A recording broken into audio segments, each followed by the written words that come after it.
So, what exactly is the Internet Computer, and how can we build dApps using the Internet Computer? So, the goal of the Internet Computer is to reach blockchain singularity. The idea is to have a powerful, secure blockchain that's capable of running the entire base layer of the web. So, everything from hosting, storage, services, basically everything in one secure protocol. Now, back in 2019, when Vitalik Buterin, who's the founder of Ethereum, the person who first thought of and implemented these smart contracts, when he was talking at 2019 Unchained Live, he was asked this question of, what do you think is the biggest competitor to Ethereum today? And his answer was Dfinity's Internet Computer. And a part of the reason for that is because today's decentralized applications are only partially decentralized. They have a very small amount of logic and data that's hosted on a secure blockchain, but the majority of the logic and the data is all hosted on large Web2 companies. For example, using Amazon's AWS or Microsoft's Azure in order to host a lot of the data, or using something like Chrome's browser extensions in order to connect a wallet and let users spend and earn tokens. So if the majority of a dApp is not on chain, then it's not really decentralized and it doesn't have all the benefits that's offered by a truly decentralized application. So it means that any of these companies, Amazon, Microsoft, can actually shut down your project just by snapping their fingers.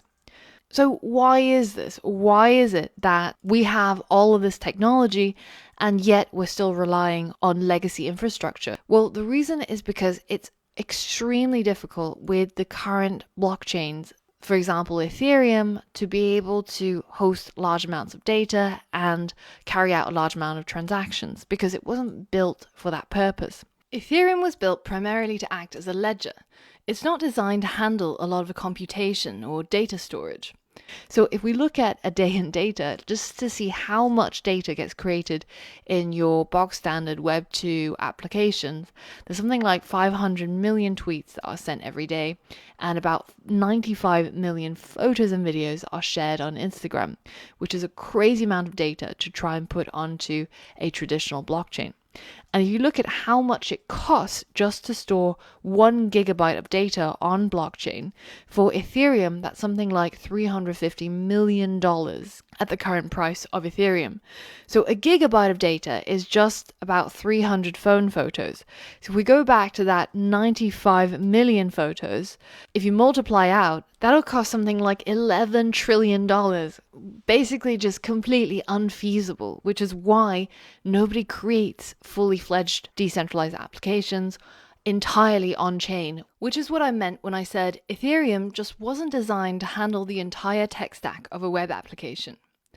Also, remember how we said that each new block contains transaction data that updates the blockchain?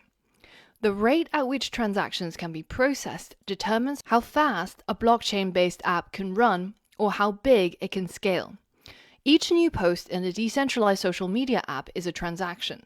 That means the number of transactions per second of the blockchain itself will limit how many posts all of your users can make, because the TPS determines how fast your app can update its state.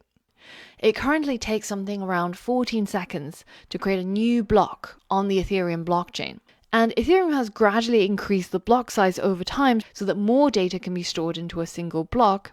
But in the current version of Ethereum, we're limited to about 15 transactions per second. So imagine a Twitter that's completely on-chain on Ethereum, and it would only let 4 users post a tweet every minute. And it'll probably cost them something like $100 to pay to tweet that single tweet because it's so expensive and it's so slow. Now, the Dfinity organization has been researching this problem and trying to come up with a better technological solution to address this. If you search the Internet Archives, you can see that even as far back as 2015, the Dfinity team have already started working on this problem. How do you make blockchain smart contracts scale? How can you make it more performant? How can you turn this simple ledger into a new form of computer capable of processing thousands of computations per second and even be able to store data on chain? And they came up with basically a novel consensus algorithm, what they call threshold relay. and it allows the internet computer to be able to reach much faster speeds when compared to the other major layer 1 blockchains that are currently in existence. But how does it work under the hood? Well, basically, the internet computer aggregates the compute capacity of a large number of independent data centers, and it takes all of these data centers around the world and combines them using the internet computer protocol into a large single decentralized world computer, if you will. And this decentralized computer is organized into individual, what they call canisters or canister smart chains. And these canisters can basically run processes, execute code, and store the data for the programs. So as a user, you can tap into the canisters directly by making HTTPS requests. But as a developer, what you need to realize is that this internet computer is basically just a whole bunch of canisters, where each canister can hold programs and program state through a WebAssembly module and a flat memory model called a memory page. So you, as a developer, can write code that compiles into a performant way to run web applications on user hardware using WebAssembly. And you can do that using many languages such as Rust or Dfinity's Motoku. And the really cool thing about these canisters is how they manage memory. Because your program state, so the contents of your variables, your collections, your arrays, can actually get stored within the canister. And each of these canisters acts a bit like a process or a code sandbox. It's kind of similar to containers if you're familiar with Docker and that kind of stuff. But essentially, the program state gets preserved. So your canister kind of acts as if it runs forever.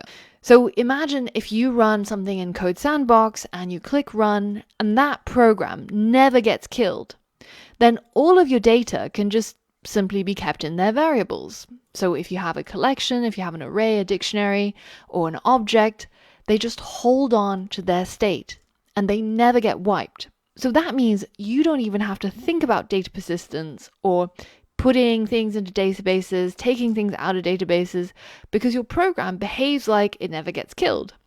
So this makes canisters not only an evolution in the way that smart contracts work, but even a leap in the way that programs can be written. Because you as a developer only really have to worry about the logic, and the internet computer takes care of the rest. Now currently, there's over 30,000 of these canisters that are running on the internet computer, and it's growing at an incredible rate.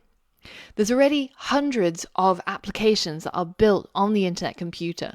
For example, decentralized Reddit or the decentralized version of TikTok. And because everything is on chain, you can enable some really fascinating new ways of interacting with these web applications. For example, in the decentralized version of TikTok, which is called CanCan, that runs on the internet computer, they have this ability for you to like a video, and then if that video later goes viral, then it looks at who were the first 10 or 20 people who liked this video and rewards them with tokens from CanCan, which you can then later spend to buy real products or virtual products or get things from sponsors. So it's genuinely bringing about a new way that we think about developing web applications and how you can interact with users through these token economics. And currently there are Dfinity developer grant programs where you can get anything from $25,000 to $100,000 in grants. So that means no strings attached money to help you develop applications for the internet computer. So there is no better time than now to get started. And in the coming lessons, we're going to be learning exactly how to do just that. So once you're ready, head over to the next lesson where we're going to get started by setting up our computer to be able to develop decentralized applications using the internet computer.